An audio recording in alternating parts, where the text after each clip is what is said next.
అండి శనివారం రోజు ఉదయం నుంచి సాయంత్రం వరకు నా రొటీన్ అయితే మీతో షేర్ చేసుకుంటాను. ఉదయం లేసిందే తలుపు అయితే తెరిచి పక్కనే ఉన్న కిటికీ అయితే ఓపెన్ చేస్తాను. డైలీ కూడా లేసిందే కిటికీ అయితే ఓపెన్ చేస్తాను అనమాట. పక్కనే చెట్లు అయితే ఉంటాయి, చాలా గ్రీనరీగా ఉంటాయి. అవి చూసినప్పుడు మనసుకి చాలా ప్రశాంతంగా ఉంటుంది.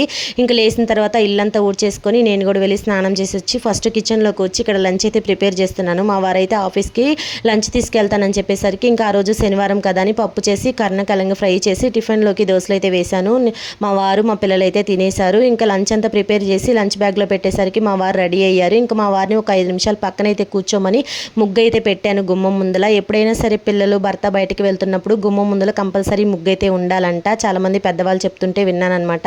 ఇంకా పూజ చేసుకుందాం అనేసరికి టైం అయితే అయిపోయింది. సరే ఈవినింగ్ చేసుకుందామని చెప్పేసి ఈ లోపల పిల్లలకైతే కొన్ని రకాల స్నాక్స్ అయితే చేశాను. సున్నుండలు, వేరుశనగ ముద్దలు, కేక్ అయితే ప్రిపేర్ చేసి ఈవినింగ్ రొటీన్ పనులు కూడా చేసేసుకొని ఇంకా స్వామివారికి ప్రసాదం ప్రిపేర్ చేసి పూజ అయితే చేసుకున్నాను అనమాట. వీడియో నచ్చితే లైక్ చేయండి, ఛానల్ సబ్స్క్రైబ్ చేయండి.